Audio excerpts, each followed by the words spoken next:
अगं रडू नकोस, मुलगा आणि मुलगी तर सारखेच असतात. मला मुलगी झाल्याचे अजिबात वाईट वाटत नाही, पण माझ्या मुली या समाजात राहू शकतील का? त्यांना मी कसे सांभाळू, कसे वाढवू, या प्रश्नांनी माझे मन दुःखी होत नसून मला त्यांची चिंता सतावत आहे. तुझं मन अगदी बरोबर आहे. रोजच टीव्हीवर पेपरला वेगवेगळ्या बातम्या येतात आणि डोकं सुन्न होऊन जातं. होय होय, म्हणून तर या मुलींच्या माता मुलींना जन्म द्यायलाच घाबरत आहे. चला तर मग बघूया आपल्या मुली काय सांगत आहे, त्यांचे समाजातील अनुभव. मी समाजात वावरू कशी? मी समाजात वावरू कशी? मी रेल्वे बसने प्रवास करू कशी? मी शाळा कॉलेजला जाऊ कशी? समाजातील मुमुक्षु तंत्रांनी मला नको नकोशे केले आहे. पण लक्षात ठेवा या माझ्या माता भगिनींना, एक दिवस आमचा येईल, आम्ही या समाजाला धडा शिकवल्याशिवाय राहणार नाही. घाबरू नको, घाबरू नको आई, तू येऊ दे मला. एक दिवस असा येईल धडा शिकवीन समाजाला, धडा शिकवीन समाजाला, धडा शिकवीन समाजाला, धडा शिकवीन समाजाला. आजच्या ठळक बातम्या. कोलकाता येथे अर्जिकल मेडिकल कॉलेज व हॉस्पिटल येथे एका प्रशिक्षित महिलेवर अत्याचार. बदलापूर शहरातील सफाई कामगाराने केले 2 चिमुरड्या मुलींचे शोषण. मालेगाव तालुक्यातील डोंगराळ या ठिकाणी एका 3.5 वर्षाच्या मुलीवर अत्याचार व हत्या. बापरे, किती भयानक आहे ते सर्व प्रकार.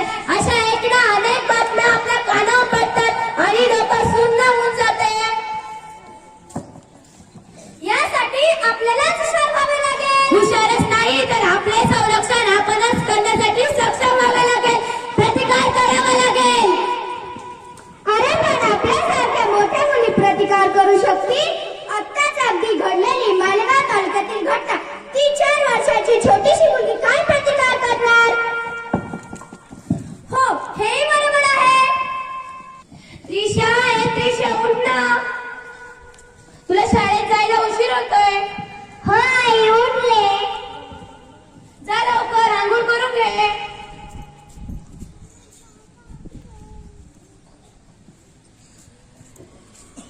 हो आई, झाले आंघोळ. जा लवकर, ती भक्ती तुझी वाट बघत असेल. चल भक्ती, शाळेला टाइम होतोय ना.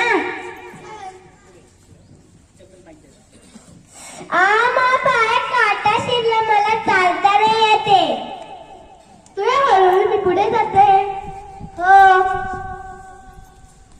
धर बाळा, तुला चॉकलेट. नाही, माझ्या आईने अनोळखी माणसाकडून चॉकलेट घ्यायला नाही सांगितले. अरे मी तुझ्या मम्मीला ओळखतो, तुझ्या मम्मीचं नाव रोहिणी आहे ना. हो.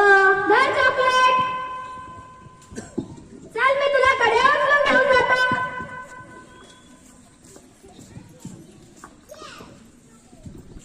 अगं भक्ती, त्रिशा शाळेत का नाही आली? तिच्या पायात काटा घुसला होता, म्हणून मी तिला बोलले तो हळू ये, मी पुढे जाते. तुला तिच्या मम्मीचा मोबाईल नंबर माहित आहे का? मला तिच्या मम्मीचा मोबाईल नंबर तर नाही माहिती, पण मला तिच्या घरचा पत्ता माहिती आहे. चल मग आपण तिच्या घरी जाऊ. शाळेत नाही आली. मी तर तिला भक्ती सोबत पाठवलं होतं. काय ग भक्ती? तिच्या पायात काटा घुसला होता, म्हणून मी तिला बोलले तो हळू ये, मी पुढे जाते. मग कुठे गेली असेल माझी त्रिशा? चला आपण तिचा शोध घेऊया. तुम्ही एक छोटीशी 4-5 वर्षाची मुलगी बघितली आहे का? तुम्ही एक 4-5 वर्षाची छोटीशी मुलगी बघितली आहे का? तुम्ही 4-5 वर्षाची छोटी मुलगी बघितली आहे का? मग कुठे गेली असेल माझी त्रिशा? चला आपण पोलीस कंप्लेंट करू. साहेब, एक 4-5 वर्षाची छोटीशी मुलगी हरवली आहे. चला आपण तिचा शोध घेऊया. मी दुसऱ्या पोलीस स्टेशनला पण फोन करतो. हॅलो, हा साहेब, ती छोटीशी 4-5 वर्षाची मुलगी हरवली आहे. तुम्हाला जर ती कुठे भेटली तर तिचा शोध घ्या. मी तुम्हाला तिचा फोटो टाकतो. चला आपण तिचा शोध घेऊया.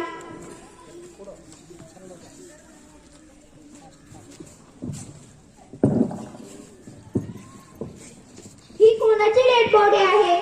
चला आपण बघूया.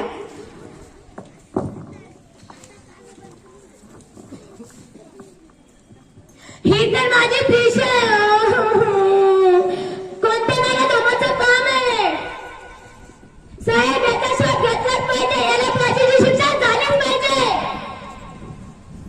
हो आपण नक्कीच शोध घेऊ अरे बापरे या माझ्या छोट्या बहिणीला तरी मी कसे समजावू की जगात तुला वावरणे किती अवघड झाले आहे त्यांचे हे बालवय फक्त हसणे आणि खेळणे यातच रमण्याचे त्यांचे वय आहे याचा विचार हा समाज करू शकत नाही काय काय केले तुझे मी एवढाच करवेना एवढे कळणं पाहिजे नाही जीव माझा घेतला तू जीव माझा घेतला तू जीव माझा घेतला तू जीव माझा घेतला आई बोल ना आई आज माझ्या मैत्रिणीचा वाढदिवस आहे मी कॉलेजवरून माझ्या मैत्रिणीच्या वाढदिवसाला जाणार आहे मला घरी यायला उशीर होईल पण जरा लवकर येण्याचा प्रयत्न कर हो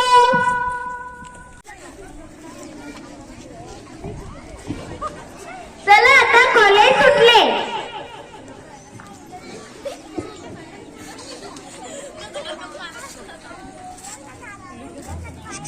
happy birthday Mayuri happy birthday to you happy birthday to you happy birthday to you dear Mayuri happy birthday to you bye